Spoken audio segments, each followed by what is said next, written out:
عالم اسلام میں ماہ ربیع الاول بڑی اہمیت رکھتا ہے۔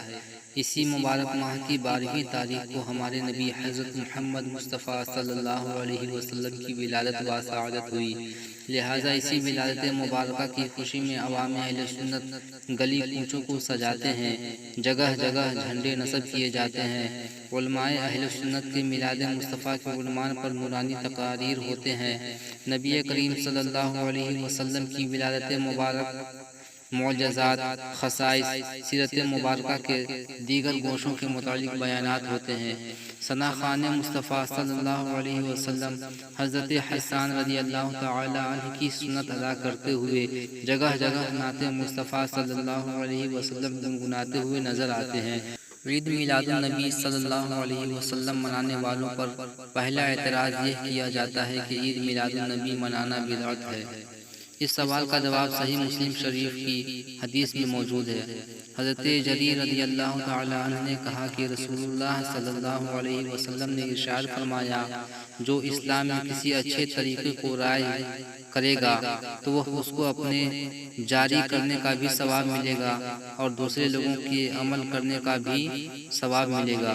جو اس کے بعد اس طریقے پر عمل کرتے رہیں گے اور عمل کرنے والوں کے ثواب میں کوئی کمی بھی نہ ہوگی، اور جو مذہب اسلام میں کسی برے طریقے کو جاری کرے گا تو اس شخص پر اس کے جاری کرنے کا بھی گناہ ہوگا اور ان لوگوں کے عمل کرنے کا بھی گناہ ہوگا جو اس کے بعد اس طریقے پر عمل کرتے رہیں گے، اور عمل کرنے والوں کے گناہ میں کوئی کمی نہ ہوگی۔ صحیح مسلم کتاب العلم۔ صحیح حدیث سے اچھے کام کرنے کی اجازت مل رہی ہے، چاہے وہ کام نیا ہی کیوں نہ ہو، اور نبی کریم صلی اللہ علیہ وسلم کی ولادت مبارکہ منانا اچھے کاموں میں سے بہت ہی اچھا کام ہے۔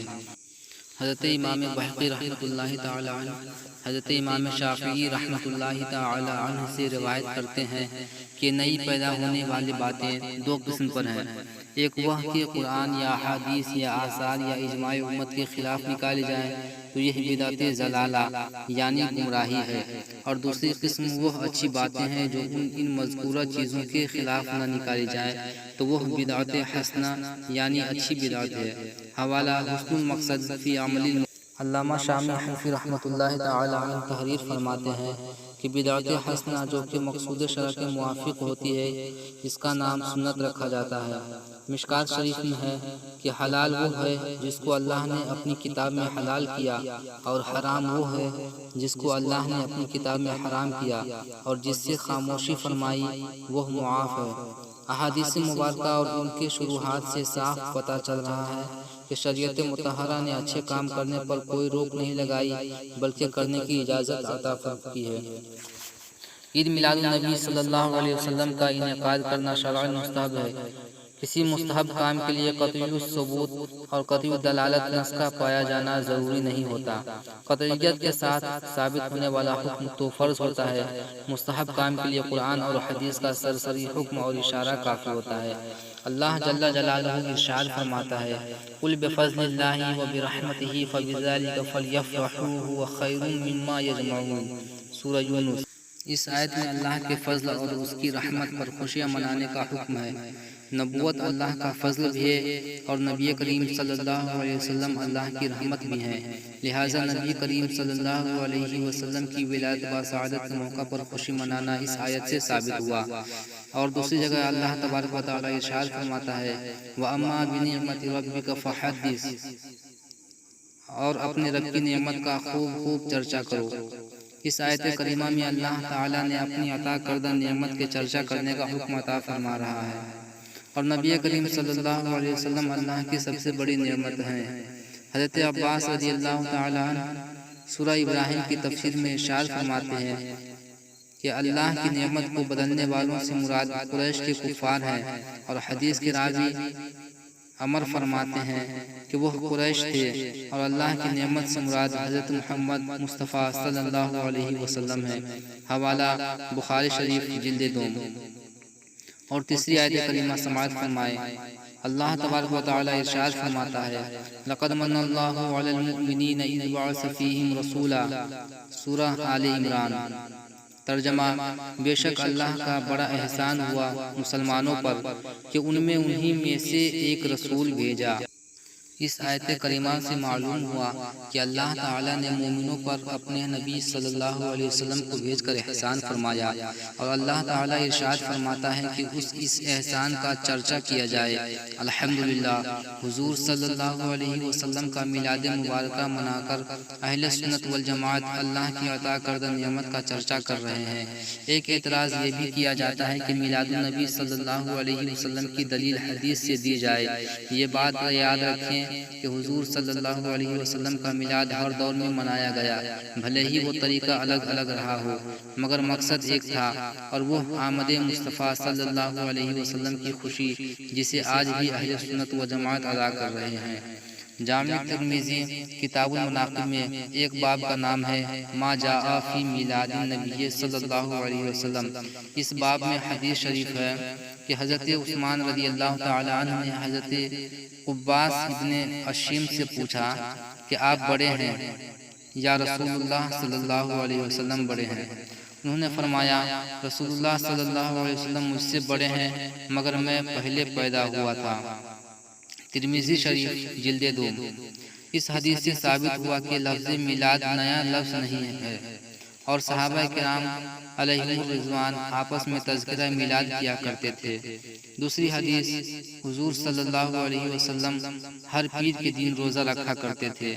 حضرت قتادہ رضی اللہ تعالی عنہ نے اس روزہ کے بارے میں آپ صلی اللہ علیہ وسلم سے سوال کیا تو آپ صلی اللہ علیہ وسلم نے ارشاد فرمایا ذالک یوم فیہ ولدت وفیہ انزل۔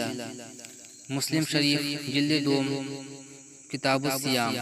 ترجمہ، یہ دن میری ولادت کا دن ہے، اور اس دن اللہ تعالیٰ کا کلام یعنی وحی مجھ پر نازل ہوئی۔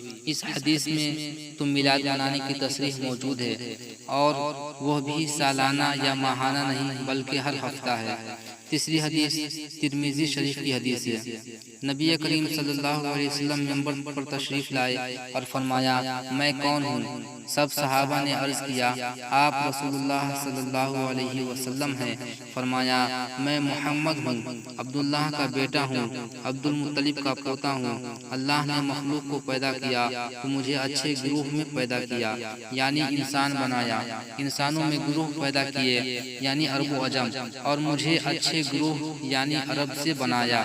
پھر عرب میں کئی قبیلے بنائے اور مجھ کو سب سے اچھے قبیلے یعنی قریش میں بنایا۔ پھر قریش میں کئی خاندان بنائے اور مجھ کو سب سے اچھے خاندان بنو ہاشم میں پیدا کیا۔ پس میں ذاتی طور پر بھی سب سے اچھا ہوں اور خاندانی لحاظ سے بھی سب سے اچھا ہوں۔ حوالہ ترمذی شریف جلد 2 باب المناقب، مشکات شریف، فضائل سید المرسلین صلی اللہ علیہ وسلم۔ ایک اعتراض یہ بھی کیا جاتا ہے کہ اسلام میں تو صرف 2 ہی عیدیں ہیں، عید الفطر اور عید الاضحیٰ ہے، یہ تیسری عید یعنی عید میلاد النبی صلی اللہ علیہ وسلم کہاں سے آ گئی؟ اس اعتراض کا جواب بھی ہمیں حدیث شریف سے ملتا ہے کہ بخاری شریف و مسلم شریف میں ہے کہ جب اکملت لکم دینکم نازل ہوئی تو ایک یہودی نے امیر المؤمنین سیدنا عمر فاروق رضی اللہ تعالی عنہ سے کہا کہ اگر یہ آیت ہم پر نازل ہوتی تو ہم اس آیت کے نزول کے دن کو عید مناتے۔ حضرت عمر رضی اللہ تعالی عنہ نے فرمایا کہ ہمیں وہ دن معلوم ہے، یعنی وہ دن جمعہ اور مقام عرفات تھا۔ حضرت عمر نے گویا اشارہ کیا کہ وہ دن ہمارے لیے واقعی عید کا دن ہے۔ حدیث میں جمعہ کے دن کو عید کا دن کہا گیا، اور ایک سال میں تقریباً 52 جمعے آتے ہیں۔ امام جلال الدین سیوطی رحمۃ اللہ تعالی علیہ مالکی بزرگ شیخ ابو طیب محمد بن ابراہیم کے حوالے سے لکھتے ہیں کہ وہ 12 ربیع الاول کو ایک مدرسہ کے پاس سے گزرے تو وہاں کے ذمہ دار کو مخاطب ہو کر فرمایا کہ اے فقیہ، آج خوشی کا دن ہے، لہٰذا بچوں کو چھٹی دے دو۔ حضرت امام قسطلانی شارح بخاری رحمۃ اللہ تعالی علیہ تحریر فرماتے ہیں کہ اللہ تعالیٰ اس شخص کو سلامت رکھے جس نے آپ کے میلاد کے مہینے کی راتوں کو عید منا کر ہر اس شخص پر شدت کی جس کے دل میں مرض ہے۔ حوالہ المواہب اللدنیہ جلد اول۔ جب ابو لہب مر گیا تو اس کے بعد اہل خانہ نے اس کو خواب میں بہت برے حال میں دیکھا تو پوچھا تجھ پر کیا گزری؟ ابو لہب نے کہا تم سے جدا ہو کر مجھے کوئی خیر نہیں ملی سوائے اس کے کہ میں سیراب کیا جاتا ہوں، یعنی کلمہ کی انگلی سے پیر کے دن کہ اس دن میں نے اس انگلی سے حضور کی پیدائش کی خوشی میں صوبیہ لونڈی کو آزاد کیا تھا، بخاری شریف۔ ابو لہب جیسا سخت کافر جب نبی کریم صلی اللہ علیہ وسلم کی میلاد کی خوشی منا کر ہر پیر کے دن عذاب میں تخفیف پا رہا ہے تو ہم مسلمان نبی کریم صلی اللہ علیہ وسلم کی میلاد مبارک کی خوشی منا کر کیا فیض نہیں پائیں گے؟ الحمدللہ بے شمار فیض و برکات پائیں گے۔ میلاد منانا ہمیشہ سے امت کے بزرگوں کا معمول رہا ہے۔ علامہ ابن جوزی رحمۃ اللہ تعالی علیہ اپنے زمانے کا حال تحریر فرماتے ہیں کہ ہمیشہ مکہ مکرمہ، مدینہ منورہ، مصر، شام، یمن، غرب، شرق سے غرب تک تمام بلاد عرب کے باشندے میلاد النبی صلی اللہ علیہ وسلم کی محفلیں منعقد کرتے آئے ہیں۔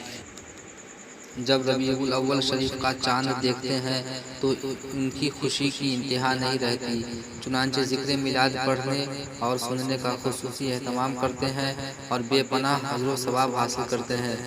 حوالہ المیلاد النبوی۔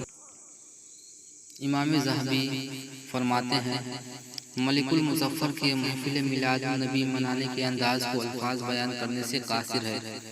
جزیرۃ العرب اور عراق سے لوگ کشاں کشاں اس محفل میں شریک ہونے کے لیے آتے اور کثیر تعداد میں اونٹ اور بکریاں ذبح کی جاتی اور انواع و اقسام کے کھانے پکائے جاتے۔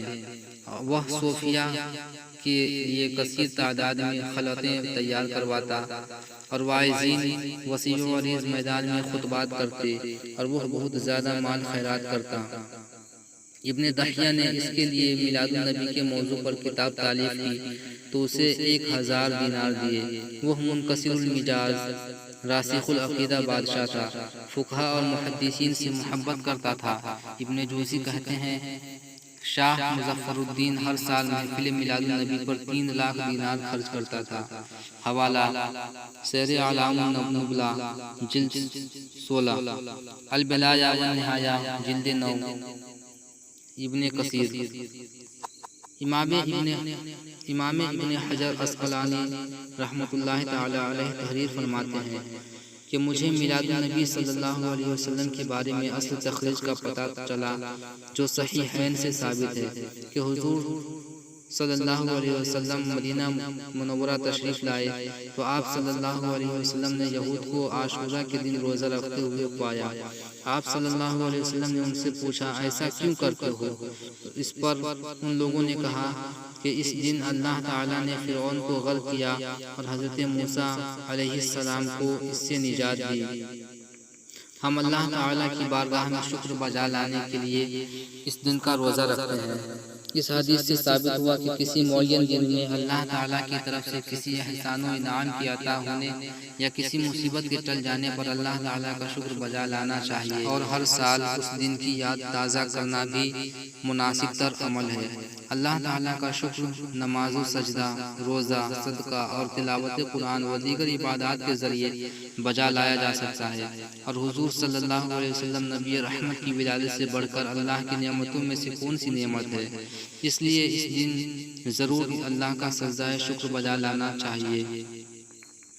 امام ابن حجر مکی رحمۃ اللہ تعالی عنہ تحریر فرماتے ہیں کہ ہمارے یہاں میلاد و اذکار کی جو محفلیں منعقد ہوتی ہیں وہ زیادہ تر بھلے کاموں پر مشتمل ہوتی ہیں۔ مثلاً ان میں ذکر کیا جاتا ہے، حضور صلی اللہ علیہ وسلم پر درود و سلام پڑھا جاتا ہے اور صدقات دیے جاتے ہیں، یعنی غربا کی امداد کی جاتی ہے۔ فتاوی حدیثیہ۔